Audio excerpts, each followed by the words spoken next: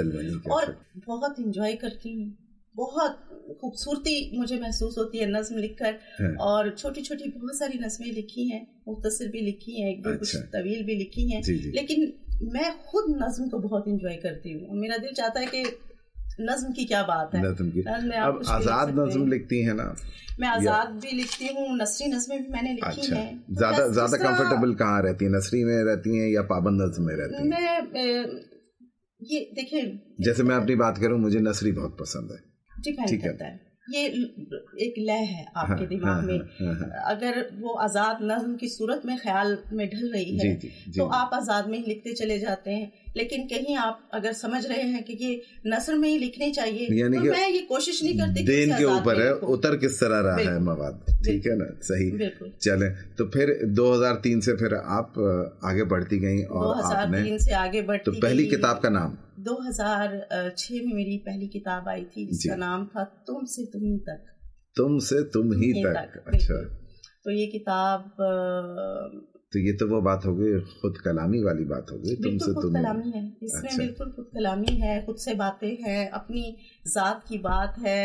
اور اکثر لوگ جب پوچھتے ہیں کہ جی آپ کی پہلی کتاب, تو میں یہ کہتی ہوں کہ میری پہلی کتاب بالکل بچپنا ہے, اس میں میرا بچپن ہے, اس میں آپ کو کچھ اور نہیں ملے گا, لیکن جو کچھ لکھا, جو محسوس کیا وہی لکھا. تو میرے لیے 2006 میں پہلی آ گئی, پھر دوسری آپ کی آئی کتاب. دوسری آنے تک بہت عرصہ لگا, کیونکہ کتابیں لکھنے کا کوئی جنون نہیں ہے مجھے. میں یہ چاہتی ہوں کہ جو جس طرح عطا ہو رہا ہے جی اسی طرح اسے لائیں, اسے بنا کے زور دے کر یا اسے جنون بنا کے لکھنے یا کرنے یا کتابیں شائع کرنے سے کوئی بڑا نام نہیں ہوتا. اور اگر آپ کے پاس اتنا کچھ آپ نے لکھ لیا ہے تو آپ ضرور منظر پہ لائیں. منظر پہ ضرور, کوئی بات نہیں. تو دوسری کتاب آئی میری 2014 میں, 7 سال کا عرصہ ہے دونوں کتابوں. اور اس کا نام ہے ہمیشہ تم کو چاہیں گے. ہمیشہ تم کو چاہیں گے.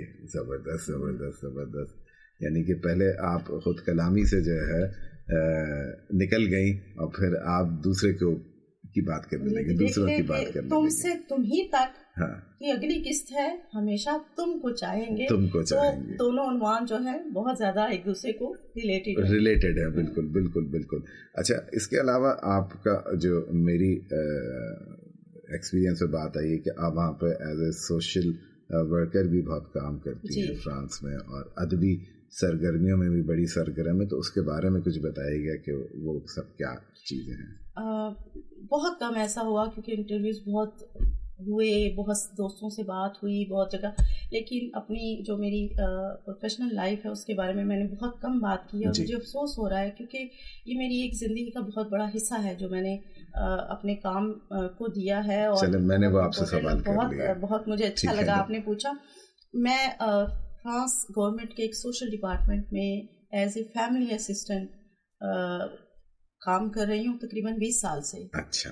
اور اب تک اپنے دور کی فرانس میں آئی خواتین میں پہلی پاکستانی خاتون ہوں جو اس سوشل ڈپارٹمنٹ میں کام کر رہی ہے. اس کا نام انگلش میں اسے سیو دی چلڈرنس آپ کہہ سکتے ہیں. اس کا مطلب یوں بنے گا, بیسیکلی یہ بچوں کے ساتھ کام ہوتا ہے جو بچے مسائل میں ہوتے ہیں, مشکلات میں ہوتے ہیں, ذہنی معذور ہوتے ہیں, یا کسی بھی قسم کا مسئلے کا وہ شکار ہوتے ہیں, تو ہم ان کے ساتھ کام یعنی کہ جتنے بھی بچے ہیں ان کو کوئی بھی مسئلہ ہو, کوئی بھی مسئلہ ذہنی ہو, ڈپریشن میں ہو, کسی مینٹلی ریٹارڈیڈ ہو, کوئی بھی ایسی چیز ہو, اس میں آپ ان کی مدد کرتی ہیں. آپ کے ساتھ کام کرتی ہیں. یہ تو بہت بڑا کام ہے, بہت بڑا کام ہے. مجھے خوشی اس بات کی ہے کہ ان بچوں میں سے کئی بچے ایسے ہیں جو میری تعلیم, میری تربیت اور میری محبت کے ساتھ بڑے ہوئے اور آج فرانس کے بہت اچھے شہری ہیں.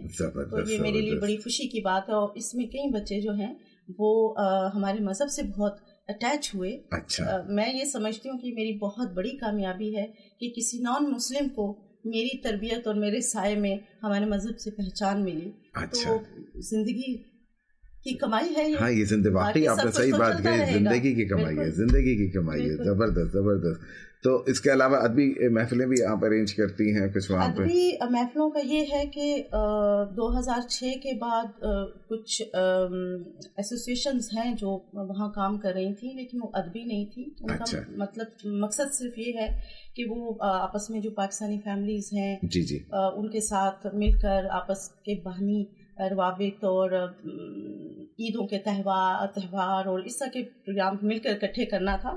ان کے ساتھ مل کے میں نے کچھ سال جو ہیں ادبی پروگرامز کیے. اچھا. اور لوگوں کا بالکل بھی رجحان ادب کی طرف نہیں تھا ان دنوں میں, 10 سال پہلے. اور دیکھیں نا, فرانس میں تو پہلے ہی اتنے زیادہ میرا خیال ہے کہ لوگ ادبی ذوق رکھنے والے نہیں ہوں گے. ہاں, پیرس میں ادبی ذوق رکھنے والے نہیں تھے, اب ہو گئے, اب ہیں. تو وہ پہلے چھوٹی چھوٹی محفلوں سے سفر شروع کیا میں نے ان کے ساتھ مل کر. جی جی. لوگوں کو گھروں سے نکال کر لائے. جی. یہ بھی ہماری تہذیب کا ایک حصہ ہے. بالکل بالکل ہے بالکل ہے. تو وہ پھر دھیرے دھیرے دھیرے دھیرے کرتے ہم لوگ جو ہے ہم نے بڑے پروگرام کرنے شروع کیے. تو میں نے یہ محسوس کیا کہ پیرس میں جو ہے ایک ادبی پلیٹ فارم ہونا چاہیے. تو پھر میں نے پیرس ادبی فورم جو کہ ادبی تنظیم ہے اس کی بنیاد ڈالی جی، جس کو کام کرتے ہوئے تقریباً 4 سال ہو گئے ہیں. اور ان 4 سالوں میں جتنا کام کیا ہے اور جتنی جلدی پیرس ادبی فورم کا نام اور اس کی شناخت دنیا بھر کے ادبی حلقوں میں ہوئی ہے وہ میرے لیے بہت بڑا اعزاز ہے، بہت بڑی بات ہے. اس فورم کے تحت آپ دنیا بھر سے شعراء کو بلاتی ہیں؟ اس فورم کے تحت ہم ایک مشاعرہ تو عالمی مشاعرہ کرتے ہیں جس میں دنیا بھر سے جو ہیں شعراء شرکت کرتے ہیں. اس کے علاوہ مقامی مشاعرے بھی ہم لوگ کرتے ہیں. اور سب سے زیادہ اہم جو بات میں کہوں گی کہ وہ یہ ہے کہ میرے اس ادبی فورم کا جو سب سے اہم مقصد ہے وہ یہ ہے کہ نئے لکھنے والوں کی بہت زیادہ حوصلہ افزائی کی جائے. بالکل ہونا ہی چاہیے. ہم بالکل ایک دم سے یہ فیصلے نہ کر لیا کریں کہ جی یہ تو اچھا لکھ رہا ہے یہ نہیں اچھا. نہیں، آپ انہیں موقع دیجیے آگے آنے کا، انہیں موقع دیجیے سیکھنے کا. کوئی بھی پیدائشی کچھ نہیں ہوتا اور ہم سب سیکھ کے ہی آگے بڑھتے ہیں. اگر آپ نئے لکھنے والوں کا راستہ پہلے دن روک دیں گے تو پھر آپ ان سے یہ شکایت مت کیجیے کہ بھی یہ تو کیسا ادب لکھ رہے ہیں، یہ تو بے وزن لکھ رہے ہیں. بالکل. سمن، آپ نے تو پوری جب عالمی اردو کانفرنس کرتی ہیں اور پوری دنیا سے شعراء کو بلاتی ہیں، آپ کو لگتا ہے جو یہ بات ابھی آپ کہہ رہی تھی کہ کچھ لابیز ہیں جو کہ جو ہے کہتی ہیں کہ بھائی ان لوگوں کو بلاؤ، ان کو نہیں بلاؤ، ایسا ہے؟ بالکل ایسا ہے. بہت افسوس کا مقام ہے. خاص طور پہ ادب میں ایسا نہیں ہونا چاہیے. بالکل نہیں ہونا چاہیے. میں یہ کہتی ہوں کہ جیسے ہم کہتے ہیں نا کہ جی ایک صحافی مافیا ہو گیا، یہ فلمی مافیا ہو گیا، یہ فلاں مافیا، یہ کہتے ہوئے دل لرزتا ہے کہ ادب میں بھی ایک مافیا ہے. تو پھر ہم کیا دے رہے ہیں دنیا کو ہم کیا بتا رہے ہیں دنیا کو، کیوں کر رہے ہیں یہ سب کچھ؟ میری سمجھ میں یہ نہیں آتا. کسی بھی شہر میں آپ ایک تنظیم بنا لیں، 4 دن کے بعد آپ کے بالکل سامنے ایک دوسری تنظیم کھڑی ہے. کیا وجہ ہے ہم مل کے کام نہیں کر؟ ہم ایک، ہماری منزل تو ایک ہے نا. بالکل بالکل. تو پھر کیوں ہم سب الگ الگ رستوں سے جانا اور چاہتے ہیں؟ یہ میں بہت محسوس کرتا ہوں کہ میں یہاں پہ کراچی میں ہوں اور مجھے لگتا ہے کہ بھئی ایک جگہ جو شعراء حضرات ہیں وہ دوسری جگہ نہیں ہے. دوسرے مشاعرے میں اگر جا رہے ہیں تو وہ ان کو منع کریں گے کہ آپ اس میں نہیں جائیں، اور آپ روک نہیں سکتے. جو تحریر ہے نا، چاہے وہ کسی بھی شاعر کی ہو یا کسی بھی نثر نگار کی ہو، وہ آپ روک نہیں سکتے. اس کے پاس تو بہت سے میڈیم ہے، وہ ایون فیس بک کے اوپر جو ہے ڈال دے گا، وہ یوٹیوب کے اوپر ڈال دے گا. آپ اس کو روک نہیں سکتے. وہ ایک لمحے کو تو شاید آپ کے لیے سن لے، مگر دوسرے لمحے اس کو بھی تو دیکھیں. ایک شاعر ہوتا ہے جب تک وہ لکھ لیتا ہے تو وہ صرف اپنے لیے نہیں لکھتا، وہ لوگوں کے لیے لکھتا ہے جب تک کہ وہ لوگوں کو سنائے نہیں. ٹھیک ہے، اس کو تشفی نہیں ہوتی ہے. تو یہ آپ نے اس بات سے ایگری کیا اور مجھے بڑی خوشی ہوئی کہ آپ نے اس بات سے ایگری کیا. زندگی سے کوئی شکوہ؟ زندگی سے بالکل کوئی شکوہ نہیں ہے. الحمدللہ اللہ تعالیٰ نے اوقات سے زیادہ عطا کیا ہے اور ہر طرح کی خوشی اللہ تعالیٰ نے نصیب کی ہے. بہت خوش ہوں، ہر وقت اللہ تعالیٰ کی شکر گزار ہوں اور ہمیشہ رہوں گی جب تک زندہ ہوں. اللہ کا لاکھ لاکھ شکر ہے. بہت خوش ہوں. اچھا، میں نے شاید آپ سے یہ نہیں پوچھا کہ آپ کو جو ہے جن شعراء نے انسپائر کیا وہ کون تھے؟ اگر تو لڑکپن کی بات پوچھے تو اس وقت تمام نوجوان جو لڑکیاں تھیں پروین شاکر اور نوشی گیلانی کو بہت پڑھا کرتی تھیں. میرے پاس آج بھی ڈائری میں ان کے لکھے ہوئے شعر موجود ہیں. جی. اور پھر تھوڑا جب عمر تھوڑی آگے بڑھتی ہے تو پھر اور ذوق اور بڑھتا گیا. ہاں جی. تو مجھے بشیر بدر ان کا کلام، محسن نقوی مجھے بہت اچھے لگتے تھے اور ناصر کاظمی کی غزلیں ماشاء اللہ. اور آپ کی ان کے صاحبزادے سے ملاقات رہتی ہوگی؟ باسل کاظمی صاحب سے بالکل رہتی ہے وہ. اور پروین شاکر تو آج بھی ہمارا آئیڈیل ہیں، ان کو ہمیشہ پڑھتے ہیں. ایک اور شاعر کا نام ضرور لینا چاہوں گی جن کا ذکر میری کتاب میں ہے، وہ ہے میاں محمد بخش، جنہوں نے سیف الملوک لکھی تھی. وہ اس لیے کہ ہمارے خاندان میں بچپن میں ایک ننیال کے ذکر کر رہی ہوں، وہاں پہ ایک بڑا علمی ماحول رہا کرتا تھا، ہمارے جو بڑے بزرگ تھے تو وہ سیف الملوک بہت سنایا کرتے تھے ہم بچوں کو بچپن میں. تو وہ جب میں یہ کتاب لکھنے بیٹھی ہمیشہ تم کو چاہیں گے، تو یقین کیجئے دیباچہ لکھتے ہوئے میرے ذہن میں بس وہی مناظر آ گئے، وہی بچپن آ گیا، وہی راتیں آ گئیں جب ہمارے بزرگ بیٹھ کے وہ باقاعدہ سر میں ترنم میں سنایا کرتے تھے. تو وہ یہ کتاب میں آپ کو ضرور دوں گی، آپ کچھ پڑھیں نہ پڑھیں لیکن آپ اس میں جو ہے یہ دیباچہ ضرور پڑھیے گا. مجھے پوری امید ہے کہ یہ آپ اس منظر میں لے جائے گا. دیکھیے میں آپ کو یہ بتاتا ہوں، اس میں سے جو بھی مجھے ٹھیک ہے نا نظم، میں جب پڑھتا ہوں تحت اللفظ کرتا ہوں تو میں نظموں کا زیادہ کرتا ہوں. اس میں اگر کوئی نظم ہے تو میں ضرور پڑھوں گا اور ضرور آپ تک اس کو میں بھیجوں گا اپنی آواز کے ساتھ. چلتے چلتے جو بھی ینگ جنریشن ہے جو آپ کو انٹرنیشنلی نیشنلی پاکستان کے اندر سن رہی ہے یا کہیں پہ بھی سنے گی، اس کو کیا پیغام دینا چاہیں گی؟ مجھے جو لوگ پڑھتے ہیں نا، پہلے میں ان کی بات کروں، انہیں پتا ہے کہ سمن شاہ لکھتی ہے دبنگ لکھتی. ہاں بالکل، کسی خوف اور کسی دباؤ کے بنا لکھتی ہے. لوگ جو مجھے جانتے ہیں انہیں پتا ہے کہ لکھے گی تو ڈنکے کی چوٹ پہ لکھے گی. ٹھیک ہے.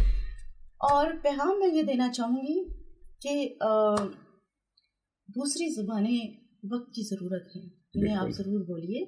بولنے میں کوئی مذائقہ نہیں ہے. جی.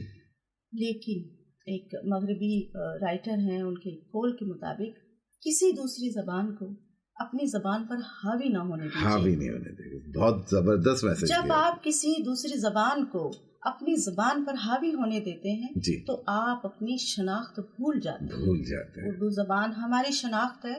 دنیا میں ہم کہیں بھی جائیں ہماری زبان ہماری شناخت ہونی چاہیے. تو میں یہی پیغام دوں گی، اردو آپ کی شناخت ہے، اس کو قائم رکھیے. بہت زبردست بات کہیے. چلتے چلتے آپ سے ایک نظم بھی سنوں گا اور ایک غزل بھی سنوں گا سمن شاہ، اگر آپ ہمیں. ایک بالکل مختصر نظم ہے جی، چند لائنوں کی، وہ آپ کی نظر کرتی ہوں. تجھے پہلی نظر میں دیکھ کر ایسا لگا مجھے، تجھے پہلی نظر میں دیکھ کر ایسا لگا جیسے تجھے ملنے سے پہلے ہی مجھے تجھ سے محبت تھی.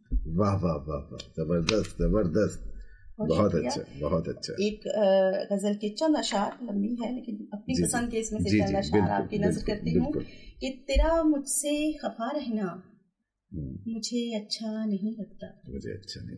تیرا مجھ سے خفا رہنا مجھے اچھا نہیں لگتا.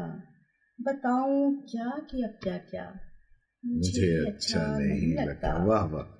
مجھے چپ دیکھنا اور دیکھتے رہنا مسلسل پر، لبوں سے کچھ نہیں کہنا مجھے اچھا نہیں لگتا. صدا میں تیری نظروں کی رہوں محور میرے ہمدم، صدا میں تیری نظروں کی رہوں محور میرے ہمدم. تیرا اوروں کو بس تکنا مجھے اچھا نہیں لگتا. واہ واہ واہ، یہ عورتوں کو بہت پسند آئے گا شعر یہ والا. میری ہی بس تو باتیں کر، مجھے ہی بس تو سوچا کر. واہ. میری ہی بس تو باتیں کر، مجھے ہی بس تو سوچا کر. تیرا لوگوں میں گم رہنا مجھے اچھا نہیں لگتا. اور وہ جن آنکھوں میں بستے ہو عبادت جو کریں تیری، انہی آنکھوں سے پھر بہنا مجھے اچھا نہیں لگتا. بہت اچھا. اور میری آنکھوں میں بھر دینا گھٹائیں اور ستم اس پر، میری آنکھوں میں بھر دینا گھٹائیں اور ستم اس پر. ہنسی موسم انہیں کہنا مجھے اچھا نہیں لگتا. اور یہ میرے دل کی بے چینی، یہ پاگل پن میرے دل کا. واہ واہ، میرے دل کی بے چینی، یہ میرے دل کی بے چینی، یہ پاگل پن میرے دل کا. تجھے لگتا ہے گر اچھا مجھے اچھا نہیں لگتا بھائی. بہت زبردست، بہت زبردست. اور یہ تھی سمن شاہ. سمن شاہ بہت بہت شکریہ آپ کا ہمارے شو میں آنے کا، گو کہ ٹائم بہت محدود تھا میرے اور آپ کے پاس. اور میں یہ بتاتا چلوں جو سامعین مجھے سن رہے ہیں کہ اس وقت ان کی حالت ایسی ہے کہ یہ نیند میں غرق ہیں اور تھکی ہوئی ہیں. اس کے باوجود انہوں نے ہمیں ٹائم دیا، کیونکہ بھائی پیرس سے ہر سال تو آتی ہیں مگر ہمارے پروگرام میں پہلی دفعہ آئی. ہم اس کوشش میں ہیں اور لگے رہیں گے سمن کہ نیکسٹ ٹائم جب آئیں تو ہم آپ کا اس سے زیادہ طویل انٹرویو کر سکیں. واصف بہت شکریہ، بہت اچھا لگا آپ سے بات کر کے.